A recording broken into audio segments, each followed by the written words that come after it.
Al, I'm going to rely on all of you to try to explain why this is. And maybe, you know, and it's a budgetary thing? Is that it? We don't have enough people analyzing the DNA, so when someone gets abducted and raped, we don't want to investigate it for a year? Well, Vinny, it is a staffing issue. That's part of it. It is budgetary. And like you said, they have to look at let's move some of that money around, Al. Can't we move the money around a little bit? Isn't this kind of important? Is it? Well, now how do we classify what's important? Do we say that murder is more important than rape, or is rape more important than murder? No, I think they're both at the top of the list. I think they're both at the top of the list. Someone who's abducting and raping people is very capable of murdering someone. Well, okay, top of the list. That's understandable, but it's not. You know, you have to take a look at resources, and resources are scarce. And what you have to do is you have to work within your budgetary means. And it's an unfortunate situation, but these guys aren't Kreskin. They can't tell the future.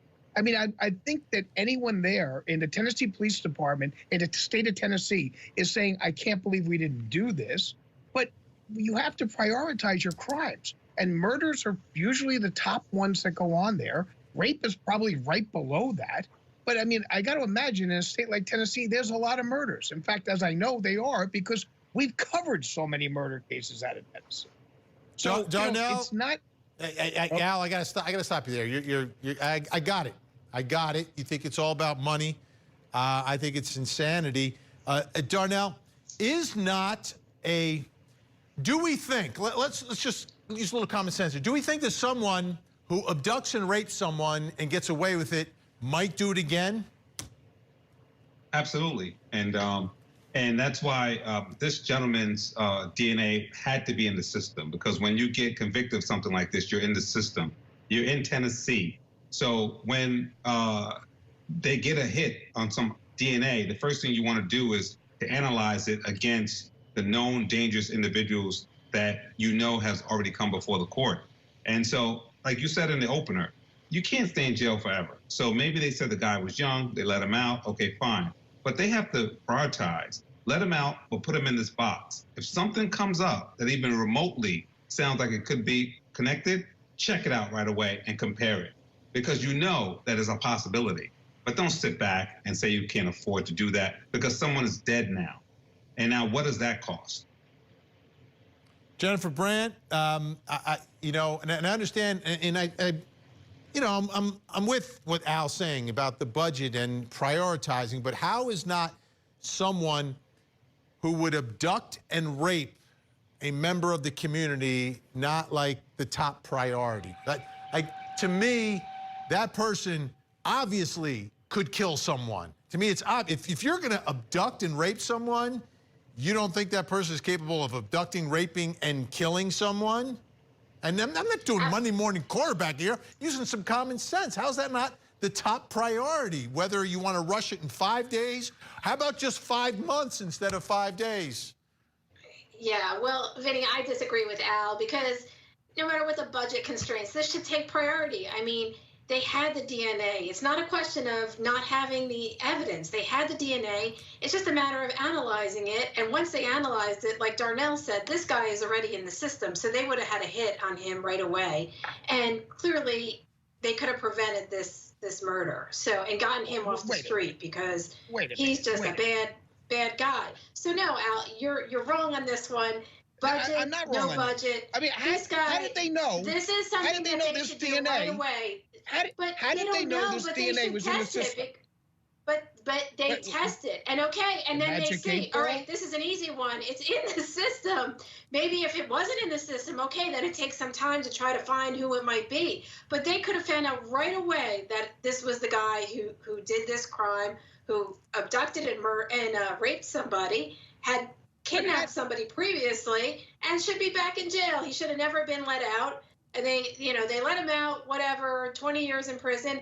But now it's time for him to go back before he goes and commits more crimes. So having the evidence, testing it, doesn't seem like a huge deal. Seems like they're able to do it when they have to.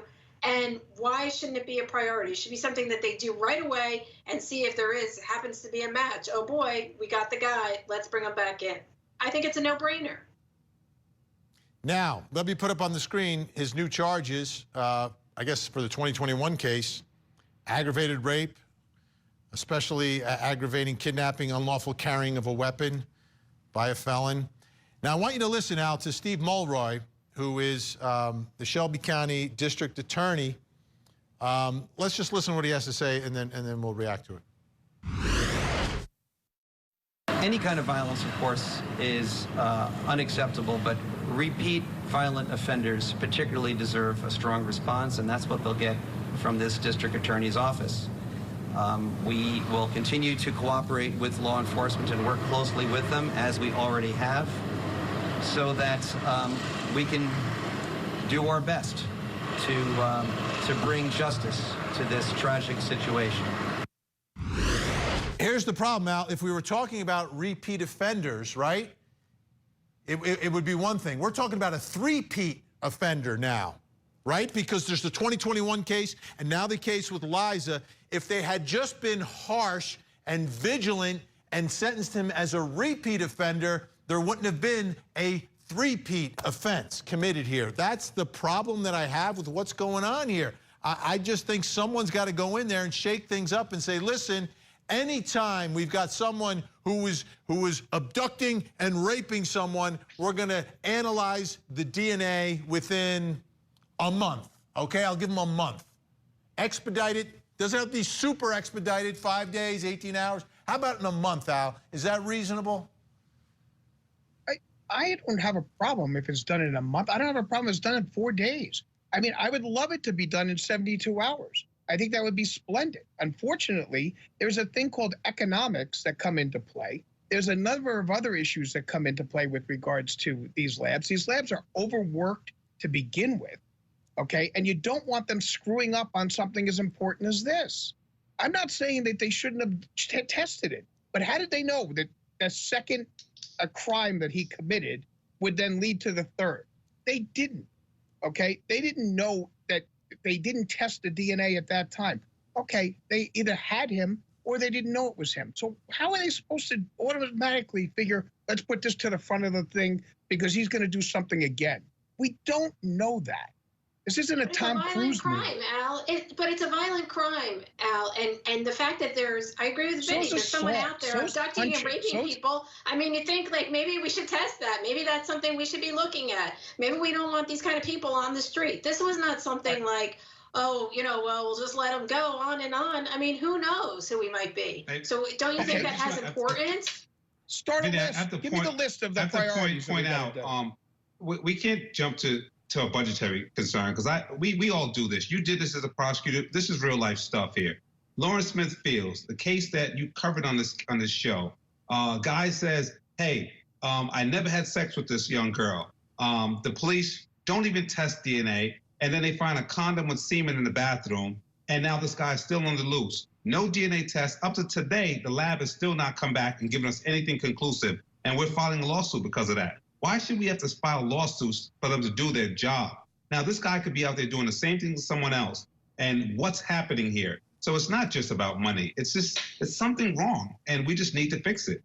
Yeah, I just think it's a priority situation. And what I mean is rape and abduction, top of the list.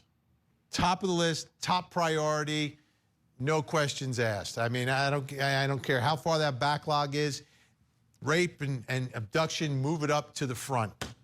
Anyhow, it's tragic, and our system failed. It absolutely failed, because we have the technology and the ability. What we need are politicians giving the money and everyone else figuring out how to get it done. No more excuses.